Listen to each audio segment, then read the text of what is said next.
Magandang umaga po. Magandang umaga po sa atin lahat. Welcome po sa ating morning service. And pwede ba batiin mo yung katabi mo, sabi mo, mapagpalang araw ng linggo?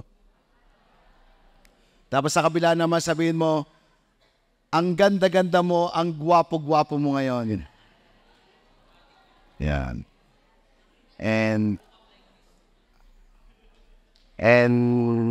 I'm so nervous today because we have also a visitor. Good morning, team. I just only say that the pastor is handsome. Yeah. So, mapagpalang araw ng umaga po sa atin lahat. And ngayon po ay nasa ika-4 na yugto na po tayo ng ating serye na pinamagatan natin, Set Apart. Which means, ano po yung set apart? It means the holiness of God. And yung mga unang yugto, ikalawang yugto, ikatlong yugto, naintindihan po natin na ganun kahalaga yung kabanalan. That God is not, na ang Panginoon ay hindi nilikha, pero siya po ay nag-exist. And in His existence, siya po ay tunay na banal. And in the same time, when God created us in His own image, yung holiness ay nasa atin na. So yung katabi mo, kiniate ng Panginoong Diyos yan na banal. Sabi mo, isa kang banal. Isa kang righteous. And, but, when the time na nagkasala si Eva at si Adan, napakalaking nangyari po nun. For us, we think just only they eat apple. Oh, parang gano'n. Pero it's not apple. It's a fruit of good and evil. Para sa atin, nakala natin yun lang yun. Pero because of their sins, nangyari na ang lahat. That's why, yung mga tao po ay hindi pwedeng manatili sa presensya ng Panginoong Diyos. Kasi ganun po yung kabanalan niya. Even in the Old Testament, when the presence of God is there, if the person is not holy, he will truly and surely die. Kaya po yung mga tao noon, takot sila sa kasalanan. And nung ikatlong yugto po natin, ni-reveal yung holiness. Remember, si Aaron po, meron siyang mga anak, and Aaron is nagsisilbing pari po siya nung time na yon. At yung mga anak niya ay katulad din po na naglilingkod sa Panginoong Diyos. Nag-o-offer sila ng sacrifice. Pero dahil makasalanan yung kanyang mga anak, I don't know, siguro yung maybe a little lies, may white lies or kung ano man, pero hindi pinahintulutan ng Panginoong Diyos yung kasalanan yun. Kaya po, namatay po yung mga anak ni Aaron. So, naintindihan po natin na ganun katindi po yung kasalanan na hindi pwede talaga siyang sa mga sinet apart ng Panginoong Diyos o sa Kanya na manatili. But, naintindihan po natin din na hindi lang matindi yung kasalanan, but doon din po katindi ang grasya at pag-ibig ng Panginoong Diyos sa atin. That's why we can live a holy life. But now ngayon naman po, pag-uusapan naman natin, yung kabanalan ba ay papaano na-restore o papaano na numbalik? It is about the holiness restore. So, ang gusto po natin dito na maipakita na si Jesus ang ganap na banal bilang isang tao na dinala niya o bilang Diyos na naging tao na dinala niya ang lahat ng kasalanan na meron tayo para tayong mga anak niya ay maging banal.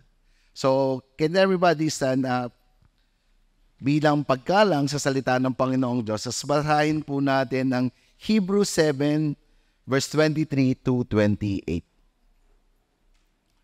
Maraming pari noon dahil kapag namatay ang isa, pinapalitan siya ng isa upang maipagpatuloy ang mga gawain nila bilang mga pari.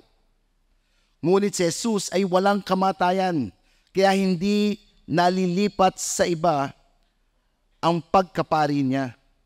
Kaya maililigtas niya ng lubos ang sino mang lumalapit sa Diyos sa pamamagitan niya dahil nabubuhay siya magpakailanman upang mamagitan para sa kanila. Verse 26, kaya si Jesus ay punong pari na kailangan natin. Banal siya, walang kapintasan, walang kasalanan, hiwalay sa mga makasalanan, at itaas ng higit pa sa kalangitan. Hindi siya katulad ng ibang punong pari na kailangan maghandog araw-araw para sa kasalanan niya at pagkatapos para naman sa mga kasalanan ng mga tao. Si Jesus ay minsan lang naghandog para sa lahat, nang ialay niya ang kanyang sarili. Ang mga tao na naging punong pari ayon sa utusan ay may mga kahinaan, ngunit ayon sa sinumpaan ng Diyos matapos maibigay ang kautusan, itinalaga niya ang kanyang anak na maging punong pari magpakailanman dahil natupad nito ang layunin ng Diyos. Let us pray. Lord, thank you for today. We pray that we will understand who you are, Jesus, as our high priest, as our royal priesthood. Lord, give us the understanding na tunay na maunawaan namin ang iyong mabuting balita. Na lalabas kami dito na punong-puno na naunawaan namin na ang kabanalan ay pwedeng manatili sa amin dahil ikaw mismo, Panginoong Jesus, ay nasa amin. We want to honor you into this place. In Jesus' name, let's everybody say, Amen. So, the background po, nung pinag-usapan natin, minsan po kasi sa Biblia, mahirap maunawaan kaagad kasi yung background o yung tagal nung sinulat ito o nilathala. Yung Hebrew po, nilathala po ito para po sa mga mananampalataya ni Jesus na nandun na yung point na mag-quit na. Yung parang ayako nang magpatuloy-tuloy sa pagsamba sa Panginoong Diyos. Bakit? Kasi nung time na yon, there's a lot of about Judaism and paganism. Parang dito sa atin lugar, sino po dito na you enjoy bilang Kristiyano? Sige, taas ang kamay. Yun. Sige. Dahil po, we can enjoy because ang buhay ng Kristiyano ay masayang tunay. Tama? Pwede ba natin katayan? Ang buhay ng Kristiyano. And masayang tunay po yan. Totoo po. Even David said that better is one day on your course than 1,000 elsewhere. Na ikaw mismo makakapagpatunay na nung naramdaman mo ang presensya ng Panginoong Diyos, it is better than any other place. But, sinasaad din po, bilang Kristiyano, meron din po tayong mga struggle at mga pinagdadaanan. Sino dito you've been persecuted? Nung nalaman kang Kristiyano, nung una, ang ganda ng pakikiusap sa'yo, oy bro, taga saan ka? Lucena. Anong trabaho mo dito? Pastor. Pastor ka. Parang may mga ganong scenario. I don't know kung naranasan nyo yun. Bagay, some of us, siguro, pagka-Kristiyano ka, medyo cool na ngayon ng Kristiyano, tama ba? But in their time, the Hebrew, in this time and moment, they want to quit. Gusto na nilang umalis. Gusto na nilang talikuran yung pananampalataya na meron sila. They want to turn back. Napapa-English ako eh. Thank you, Tim. Welcome ka dito. So, ibig sabihin, they want to turning back. But in this time, in this moment, sinulat ito na ipinaunawa sa kanila na tama na mag-focus lang sa Panginoong Jesus sa ginawa niya sa cross ng Kalbaryo. Bakit? There's a comparison with the priest and Jesus. Nagkakameron ng comparison kasi nga po dapat sinasabi nila, ito yung nakaugalian, ito yung magliligtas sa iyo. Dapat merong isang pare, ang trabaho po ng pare nung time na yon, sila po ang mediator between God and man. So parang kailangan mo ng pare para ikaw ay pagpalain. So parang ganito, merong lamb o yung kordero na tinatawag, ang tawag po sa batang tupa ay kordero. So ibibigay po nila yon sa pare, at kung nagkasala ang sino man sa atin dito, kailangan i-offer ng pare yon doon sa Holy of Holies para mawalan tayo ng kasalanan. So, hindi ko alam po kung magkano ang tupa noon, time na yon. So, yun po yung trabaho. Kaya sinasabi po dito, basahin po natin na there's a comparison between Jesus and the high priest. But yung message po natin, mag-focus sa persona ng Panginoong Jesus na our only hope in life and death. Na sinasabi niya, yes, ito yung paniniwala nila, pero tayo, ang tanging pag-asa natin dito habang tayo nabubuhay ay si Jesucristo. At kung tayo mawawala na dito sa mundong ibabaw, ang ating pag-asa ay ang Panginoong Jesucristo. Sino po dito alam mo na Jesus can supply everything that we need? Yes. But also, sinasabi dito, hindi lang here on earth, but also after death natin. So parang maraming paniniwala. Here in our church, we know what Jesus did on the cross is enough. When He died on the cross, it is already done. Jesus plus nothing equals everything. Right? But doon sa iba, may pananampalataya sila. Ito yung alam ko lang. Kailangan mong gumawa ng mabuti para ikaw ay maligtas. By the ability, by the talent.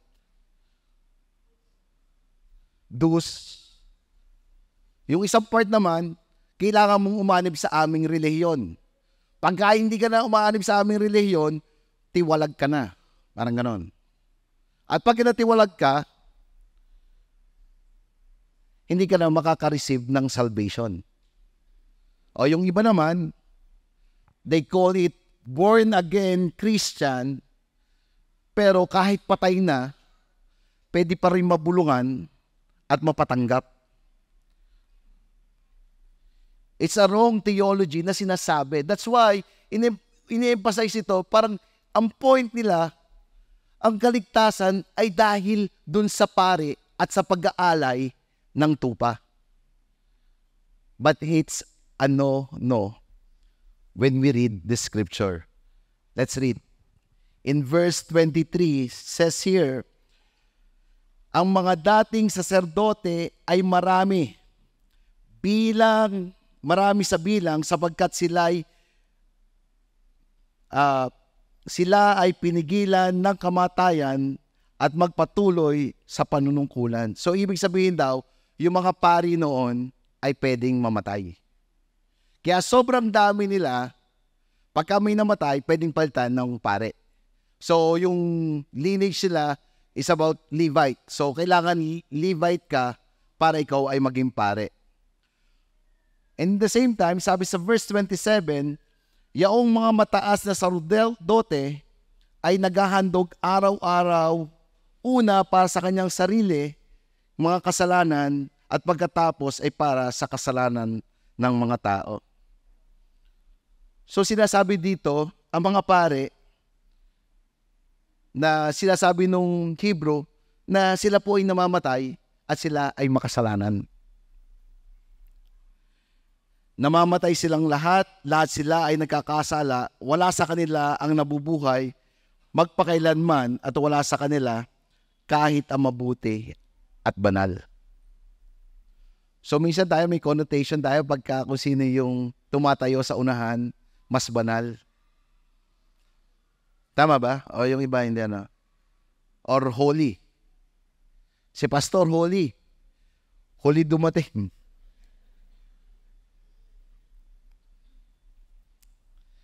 But who is Jesus? Sino ba daw si Jesus si Jesus is the ultimate and perfect eternal holy high priest. Si Jesus daw po ang pinaka-perpekto, magpasawalang hanggan, banal at pinakamataas na pari. So sinasabi dito na si Jesus ang pinakamataas na hari. He is the one who is qualified doon sa mga pari na sinasabi nyo.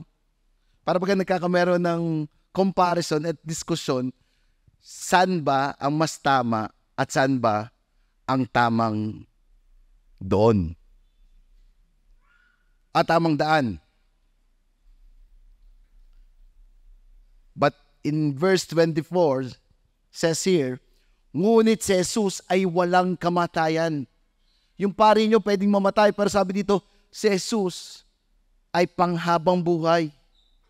Kaya hindi nalilipat sa ibang ang pagkapari niya. It's a confirmation to the Hebrew na tama yung pinananampalatayaan mo. Siya ay Diyos na hindi namamatay.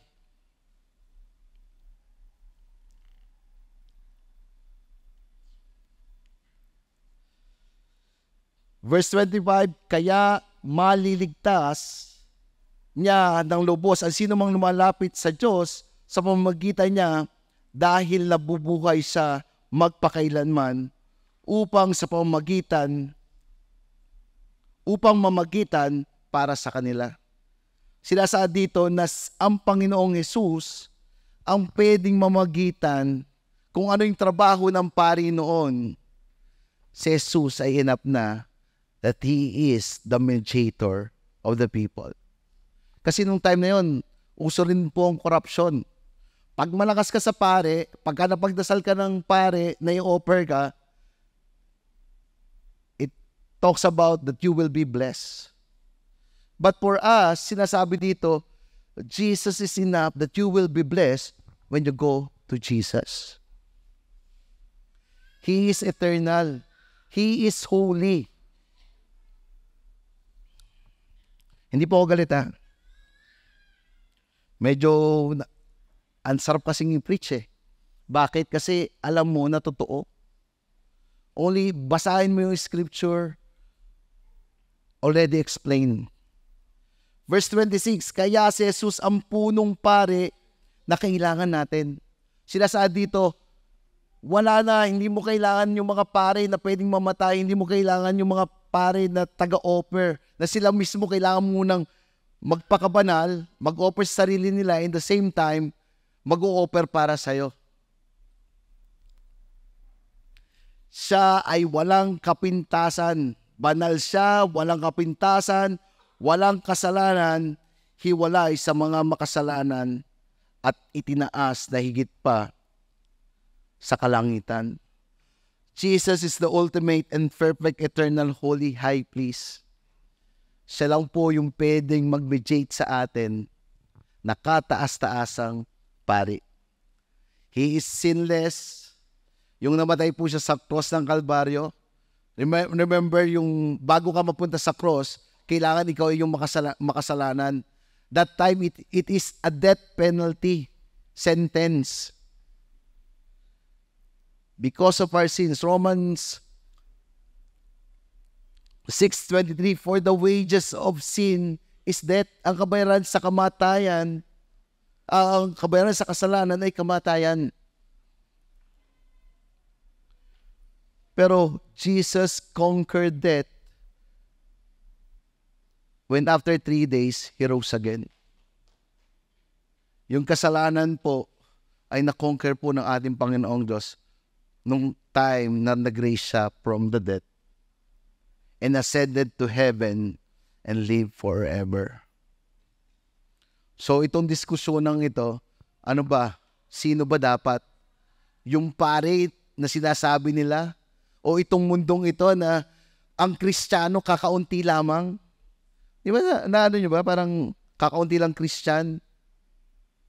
But kung tama, kung sino yung atin pinaniniwalaan, ina-encourage yung mga Hebrew dito na nasa tamang daan tayo, tamang Panginoon tayo, tamang pari tayo.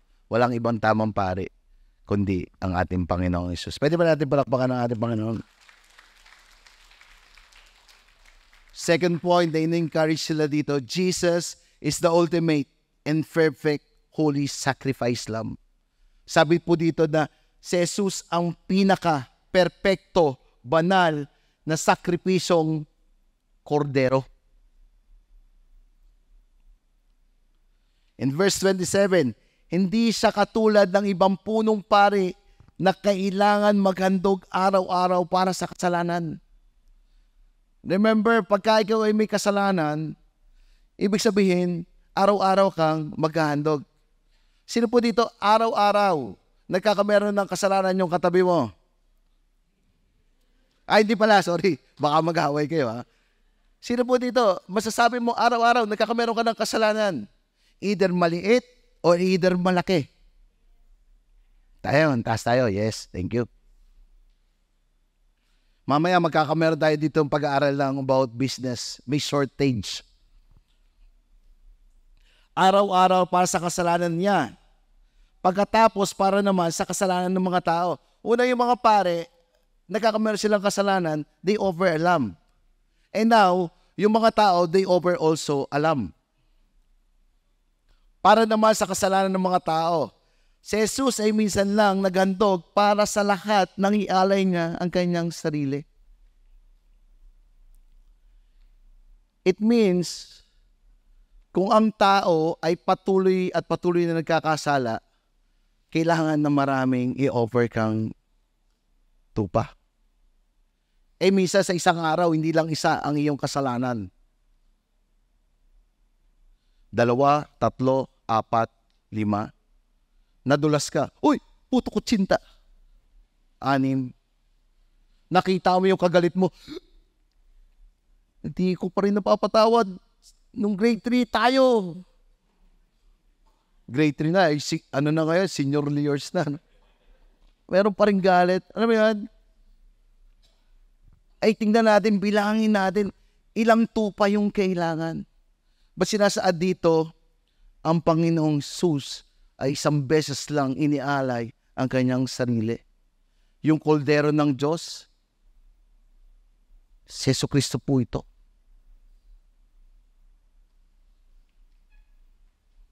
Verse Hebrews 7, 3 and 4. Ngunit ang paghahandog na ginagawa nila taon-taon ay siya pang nagpapaalala sa mga kasalanan nila.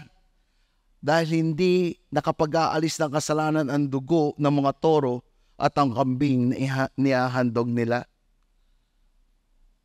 By the blood of Jesus, na-cleanse po tayo sa ating mga kasalanan.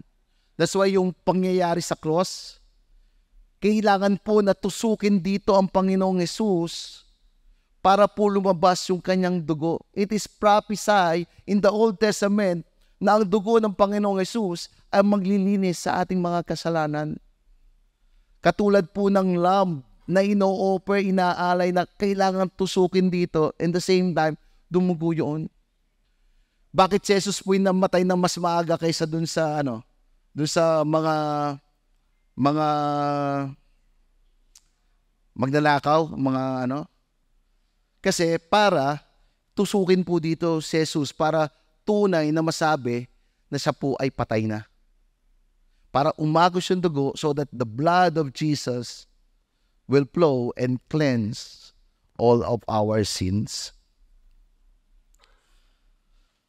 Lahat ng mga tupa ay namamatay at dahil ang mga tao ay patuloy na nagkakasala, kailangan nila ng higit pang mga tupa. Ilan na po tayo dito? Around 105? So ngayon, kung nagkameron kang kasalanan ng isa, 105 na agad na tupa. Ay yung iba dito, yung asawa ko, ilan lagi nakakasalanan mo? 2 lang. Pag nakukonsumption ka lang sa akin. Isang kasalanan mo, nagmahal ka ng hindi. Honestly, 105 plus 105, 210, 210 plus 210, ang dami. Saan tayo kukuha ng tupa? There's a shortage. That's why yung koldero po ng Diyos is prophesied that is Jesus. Isang beses lang siyang namatay para kunin ang lahat ng ating mga kasalanan. Kaya call Ryan, can you, let's sing, honestly, let's sing Koldero ng Diyos. Bro, pakikanta ng Koldero ng Diyos. You can sing. Sabay po kayo pa.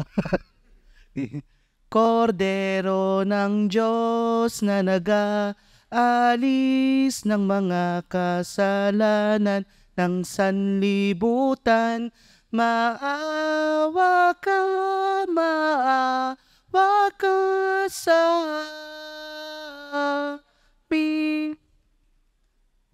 Kordero ng Diyos na nag-aalis ng mga kasalanan ng sanlibutan, ipagkaloob mo sa amin ang kapayapaan. Salapahan ba natin si Ryan? Some of us natawa, some of us na misyon, pero when we sing that, it is theological and biblical that the Lamb of God, which is Jesus, who get all our sins. Kaya palakpakan po natin ng Panginoon.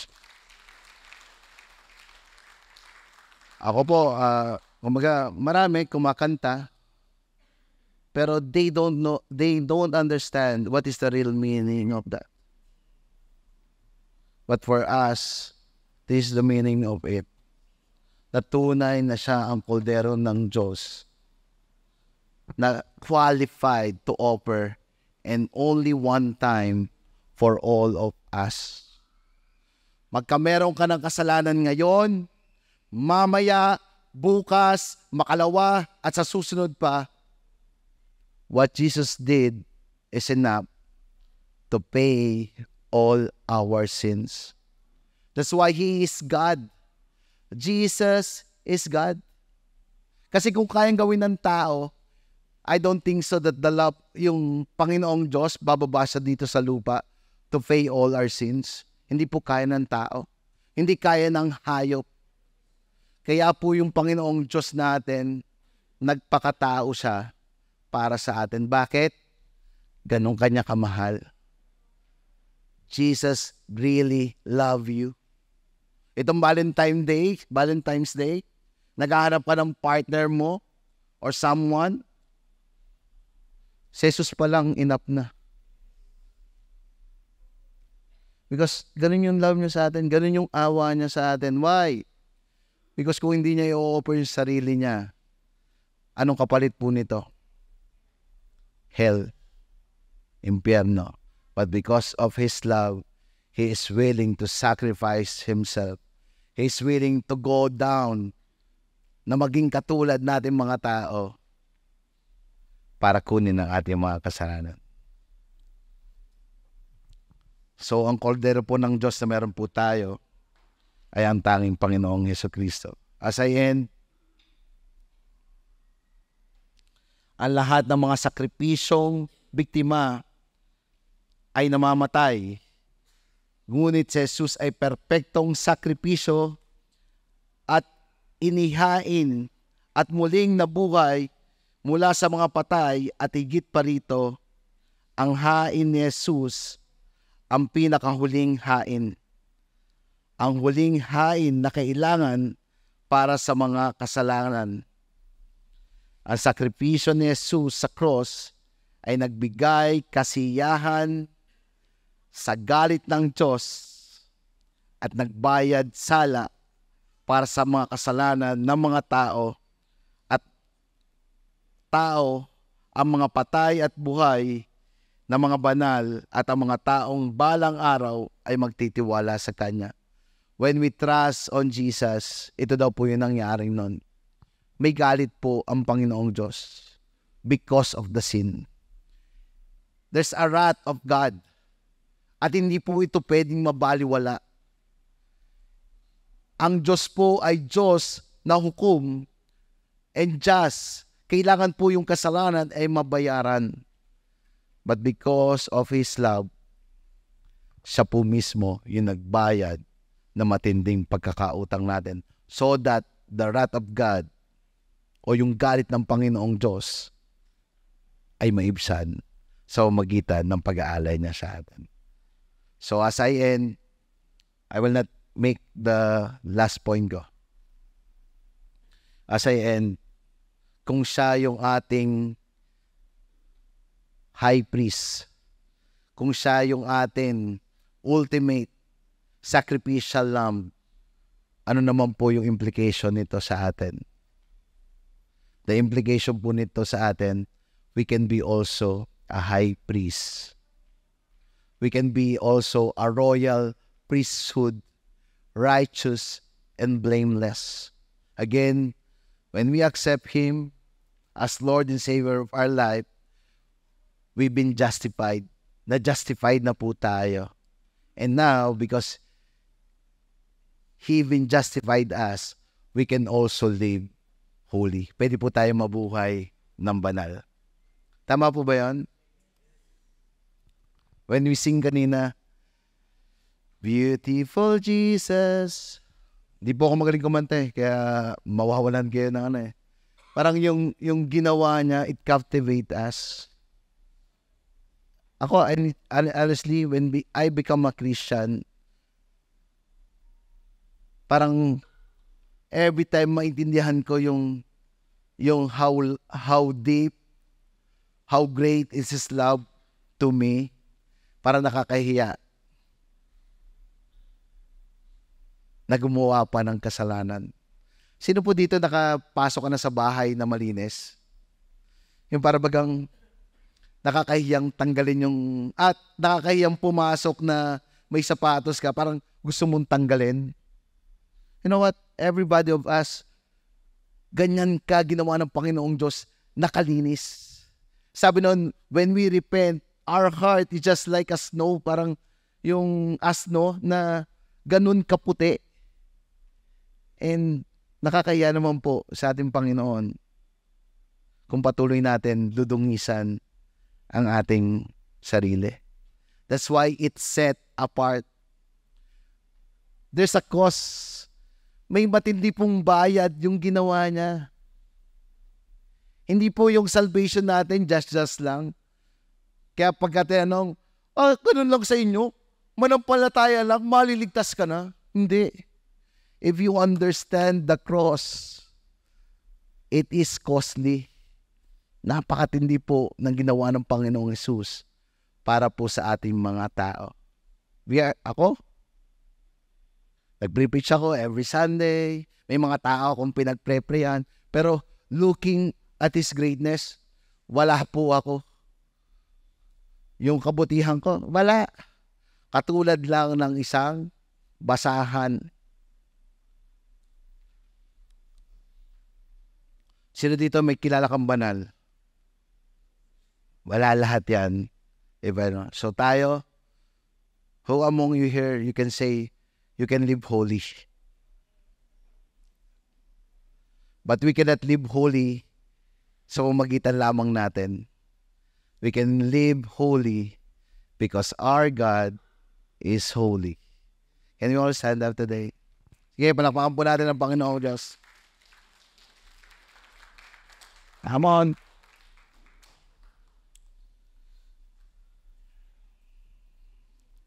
Let us pray. And after I pray, I believe today it's a time to repent. It's a time to recognize who He is into our life. Can we take this time moment to realize how God really loved us? That's why He sent His only Son, Jesus, so that all of us can have eternal life. All of us can live a holy life. Can we say, thank you, Jesus, for all the things you have done. We pray, dalangin namin, Panginoon, na patuloy mong ipaunawa sa amin kung gaano katindi, kung gaano mo kami naawa ka sa amin, kung gaano ka, Panginoon, minahal mo kami. Kaya binigay mo sa amin ang kaisa-isa mong anak. Ipaunawa mo rin sa amin that Jesus is enough. When we accept Him as our Lord and Savior of our life, we are already and truly saved. In the same time, Lord, we pray, as we understand who He is into our life, we can also be a priest to the people around us. Na maging katulad kami ng banal na pari. Dahil kami ginawa mong banal, we can offer also, we can mediate also dun sa mga tao na hindi pa nakakakilala sa'yo. That truly, kung mali ang pananampalataya na meron sila, truly, na yung galit mo ay mapapatawan sila. Lord, we pray sa mga mahal namin sa buhay, to all our loved ones, that you will use us para ma-share namin ang mabuting balita sa kanila, Panginoong Diyos. Can we tell the name of that person na yung alam mo na mahal mo sa buhay na hanggang ngayon wala pa sa Panginoong Diyos? Lord, ito po yung pangalan nila. And we pray for the day that this day you will give us the burden to share the word to them. Not only that, but we pray also that you will use people na mag-share din po sa kanila. Not only in our place, but also in our workplace, na alam namin that we will be a salt and light because you are in us. Thank you, Jesus. Can we sing a last song to Jesus? Pwede ba nating kantahan ng Panginoong Diyos muli bilang pagpupuri sa Kanya? That truly, we can do nothing without Him. But because of what He did, karapat-dapat na siya'y bigyan ng papuri at pasasalamat. Let's sing this song to the Lord.